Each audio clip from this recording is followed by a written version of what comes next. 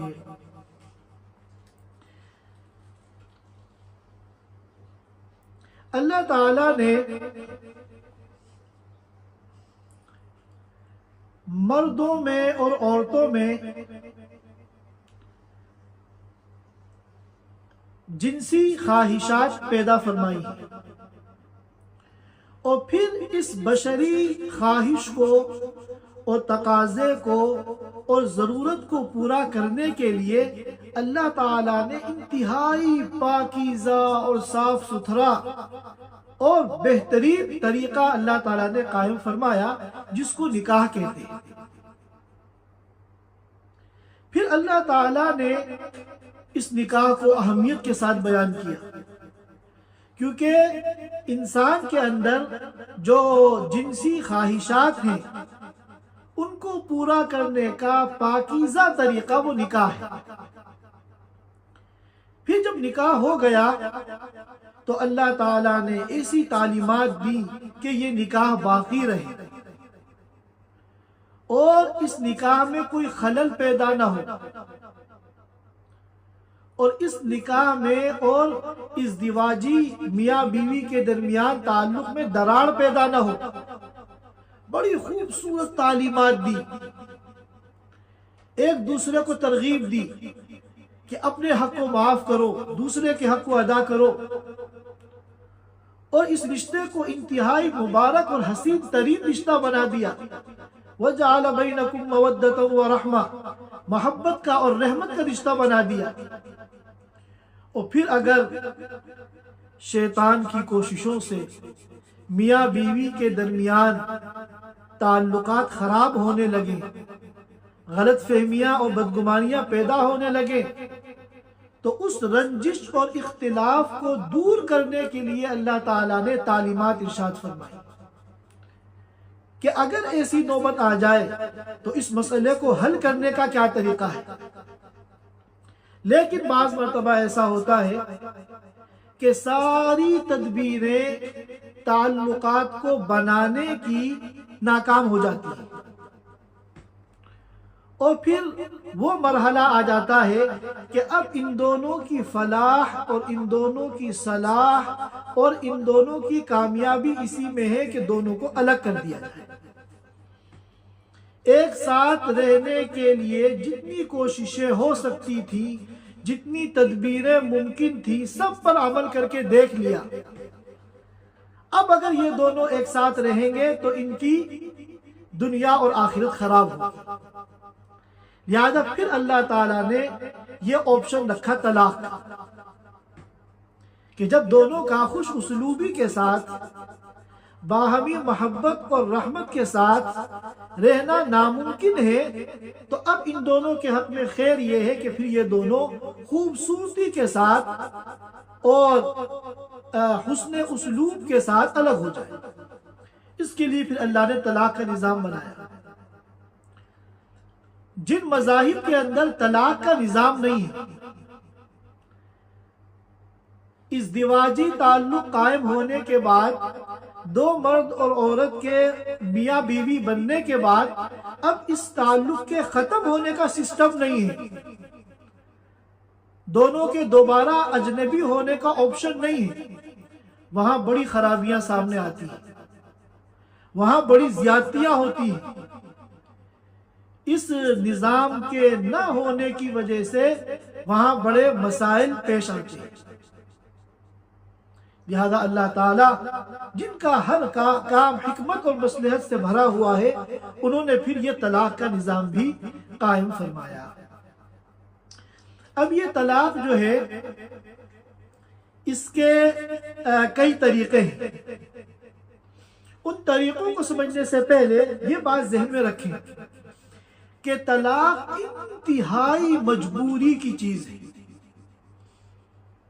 اللہ تعالیٰ طلاق کو پسند نہیں فرماتے،